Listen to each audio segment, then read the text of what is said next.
Et vous vous intéressez, Roselyne, donc à l'écho médiatique rencontré par cette affaire. Oui, un écho médiatique, c'est assez drôle d'ailleurs. Enfin, c'est drôle si on veut. Quand on sort un peu, qu'on rencontre des copains, alors bien sûr, la première réaction, l'affaire Palmade, on en parle trop. Puis évidemment, le dîner tourne autour de cela. C'est vraiment le bal des hypocrites. Alors bien sûr, on sait bien que l'aspect people de l'affaire, le feuilletonnage aussi, crée du buzz dans l'opinion publique.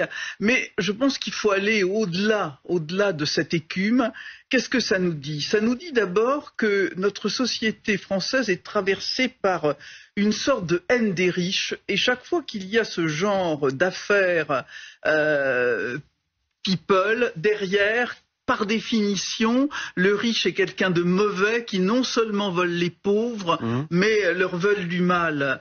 Et on se souvient de l'affaire du juge Pascal et de la petite Brigitte de Vèvre, où forcément c'était le notaire qui était coupable et pas, en fait, c'était pas vrai. Donc là, il y a c'est en résonance avec tout ce qui se passe sur la haine des milliardaires, la haine des gens qui ont de l'argent, tout ça.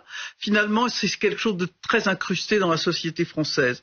Ensuite, on se délecte de l'identité des personnes qui sont impliquées et en particulier qui ont des prénoms qui signent l'immigration. Et là, évidemment, le sous-texte du racisme, de la haine de l'autre est là bien présent.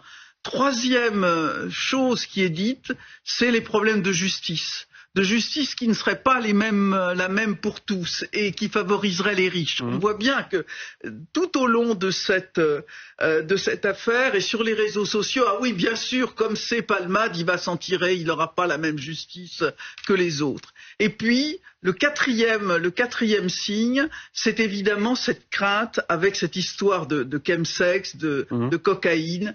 C'est le sentiment que tout augmente dans les rayons des supermarchés, mais qu'il y a une chose qui n'augmente pas, c'est la cocaïne, et que là aussi, on est sous dans un contexte d'influence mauvaise où nous perdons notre propre volonté parce que derrière, il y a des trafics et des trafiquants. Donc tout ça, ça dit des choses très fortes sur la société d'aujourd'hui.